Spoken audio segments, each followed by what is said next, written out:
All right, guys. So the Congressional Budget Office is it's totally nonpartisan, and they do like economic investigations, budgetary related stuff. Usually, if there's a piece of legislation, they will tell you how this is going to impact the deficit, for example. So they do a lot of very important work, and they're very trusted in Washington by all sides. So in other words, if a fact comes out that bolsters a right-wing argument, the Republicans will cite it. If a fact comes out that bolsters a left-wing argument, the left-wingers will cite it. But nobody really questions the factual nature of the work that they do. Okay. Now, having said all that, there's a new report that just came out. I believe it was commissioned by Bernie, and the CBO did it. I need to show you these numbers because people don't reflect on this enough, man. People really don't realize the tremendous impact income and wealth inequality has on this country. And also the logical conclusions of such tremendous wealth and income inequality that we effectively do live in an oligarchy. Big money does really control our politics. Okay, so listen to this. Between 1989 to 2019, the CBO reports, the total real wealth adjusted for inflation held by all families in the United States tripled from $38 trillion in 2019 dollars to $115 trillion, or about 5 times the national GDP. So in other words, we're very productive, 38 trillion to 115 trillion. Okay. The fruits of that growth, however, have accrued heavily to those at the top. Oh, you don't say. As of 2019, the richest 10% of families held an astonishing 72% of this wealth. Hold on. I need you to soak that one in. Let that marinate in your brain a little bit. The richest 10% of families held 72% of that wealth. 10% has 72% of the wealth. Jesus Christ, you wonder why we have all these issues in society. This is going to breed all sorts of downstream consequences. Of course it is. When there's this much staggering inequality, while those in the top 1% held more than 1/3. So, let's say 35%. 1% held 35% of the wealth. Okay, if everything was equal, right, just for argument's sake, this never happened anywhere in human history ever, and I don't think you could make it happen even under a pure form of communism, but 1% of the public would have 1% of the wealth, right? If everything was equal, if everybody had the same. Now, I'm not advocating for that. Nobody's really advocating for that. But 1% holds 35% or so of the wealth. Come on, man. Look, this reminds me of, I remember reading the numbers going back to the Great Depression numbers, and then the numbers during what's called the golden age of economic expansion in this country, which was when we had better distribution of wealth in the post-World War II period, when the New Deal had, totally kicked in and we had a thriving middle class. It used to be the case that the top 1% would hold 15%, would make 15 or 20% of the nation's income. And I think it was even as low as 12% at one time. So the top 1% would make 12% of the nation's income. Then it was during the Great Depression time and around the Great Recession time, the top 1% held 33%, made 33% of the nation's income.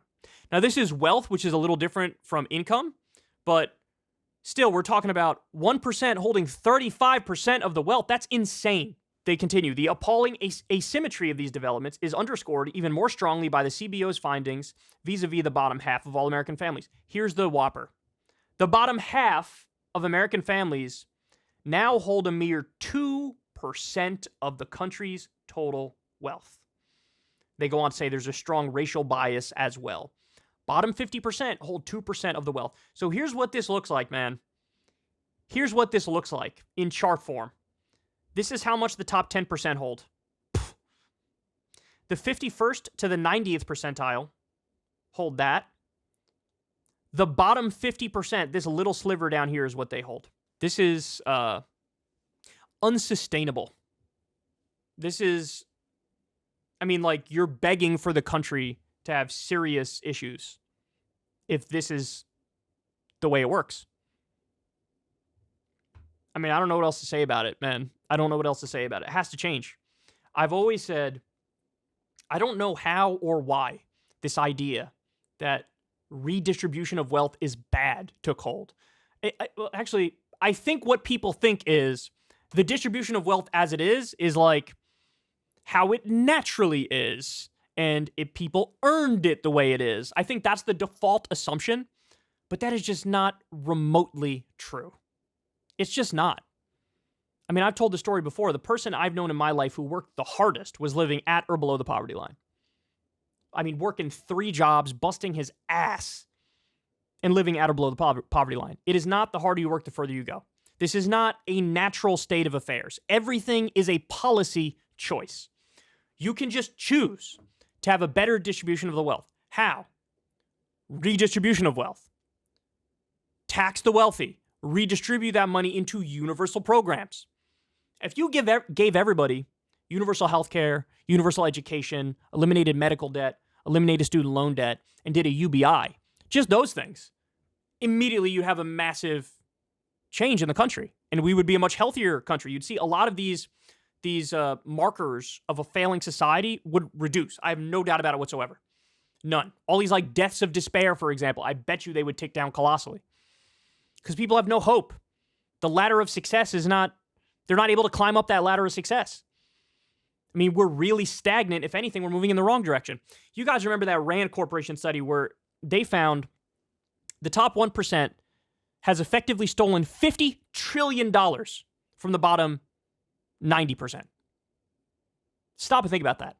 So in other words, if the wealth distribution was the same as it was in the post-World War II period, if we just kept that same wealth distribution, today, everybody in the bottom 90% would get an extra $1,144 every month for the rest of their life. Not sustainable. It is not sustainable. And we have answers that are very straightforward with how to fix this. Very straightforward. Like I said, tax the wealthy. Tax the wealthy. Higher marginal tax rate, higher corporate taxes. There are very simple things you can do. You can do a wealth tax and you redistribute. You can do it via UBI. You can expand Social Security. You do universal health care. You do universal education. Like, this isn't rocket science. But, our society is just a horrendous, laissez-faire, capitalist hellscape. And actually, that's not even fair. It's not just laissez-faire capitalist. It's actually very corporatist. There is socialism or government spending, but it goes towards the wealthy. They're the ones who get massively subsidized. Whereas everybody else, like our social safety net, is very meager. So now we've just been talking about the U.S. here, right? I just want to remind you what it's like in the rest of the world. The richest 1% own almost half the world's wealth, and 9 other mind-blowing facts on wealth inequality. So this is from that Oxfam report, which they do it, I think, every couple of years or so. So here are some facts. The richest 1% own almost half of the world's wealth, while the poorest half of the world owns just 0.75. Look, I don't know what you want me to tell you. Do I believe that some semblance of income and wealth inequality is necessary for the world to function and is necessary to try to create some semblance of a meritocracy? Absolutely.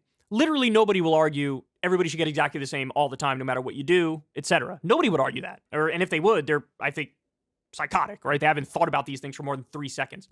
But does this sound like the right approach? Does this sound like it's a meritocracy? Does it sound like it's the harder you work, the further you go? Does this sound fair? Does this sound just? Top 1% owns almost half the world's wealth.